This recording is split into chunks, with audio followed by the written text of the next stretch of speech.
বাংলাদেশ দলে এক রহস্যের নাম জাকের আলী অনিক। কখনো অধিনায়ক, কখনো ফিনিশার, আবার কখনো বাদ। তাকে একাদেশে সেট করতে যত উপায় বের করা হয়েছে, সম্ভবত আর কাউকে নিয়ে এমন পরীক্ষা করা হয়নি। অথচ প্রথম টেস্টে জায়গাই হলো না তার। এখন দ্বিতীয় টেস্ট সামনে, ভেন্যু মিরপুর। সেখানে কি অতিরিক্ত ব্যাটার নিয়ে নামবে বাংলাদেশ? আর সেই জায়গাটা কি জাকের আলী নিতে পারবেন, নাকি আবারও প্রশ্নচিহ্ন জুড়ে যাবে তার ক্যারিয়ারে? সব উত্তরের জন্য দেখে নিন আজকের পূর্ণ প্রতিবেদন।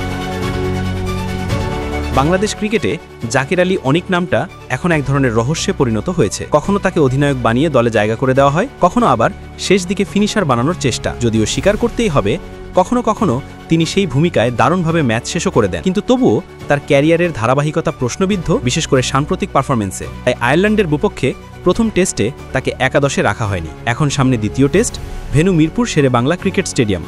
আর মিরপুর মানেই স্পিন বোলারদের স্বর্গ, ব্যাটসম্যানদের দুঃস্বপ্ন। এখানে খেলা মানেই বোলারদের রাজত্ব, বিশেষ করে স্পিনারদের। সেই কারণে অধিনায়ক ম্যানেজমেন্ট সাধারণত বাড়তি একজন ব্যাটার নিয়ে একাদশ সাজায়, যাতে ব্যাটিং লাইনআপের গভীরতা তৈরি হয়। তাই প্রশ্ন উঠছে, এই জায়গাটা কি জাকের আলী অনিক পেতে পারেন? তার গল্পটা বিশ্লেষণ করলে দেখা যায়, আন্তর্জাতিক ক্রিকেটে প্রথমে এক বছর তিনি সত্যি দুর্দান্ত ছিলেন, বেশ কিছু চোখে পড়া ইনিংস খেলেছিলেন। কিন্তু এরপর থেকেই যেন ক্রিকেটের চেয়ে ফ্যাশনেই বেশি মনোযোগ দিয়েছেন। সমালোচনা শুরু হয়েছে তার এক পেশে ব্যাটিং নিয়ে, বিশেষ করে লেগ সাইডে অতিরিক্ত নির্ভরতার কারণে।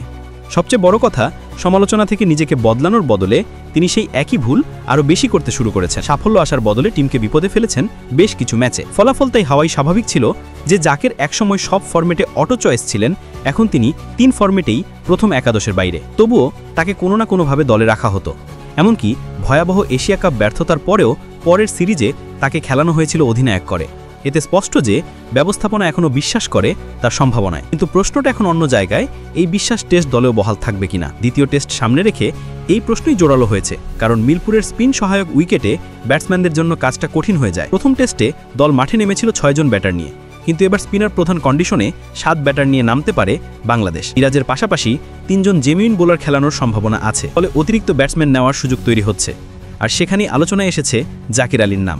এই পরিস্থিতিতে নাহিদ রানা বা হাসান মাহমুদ, এই দুই পেসারের মধ্যে একজন বাদ পড়তে পারেন। বাকি জায়গায় প্রতিযোগিতা খালেদ আহমেদ, এবাদত হোসেন এবং জাকের আলী অনিকের মধ্যে।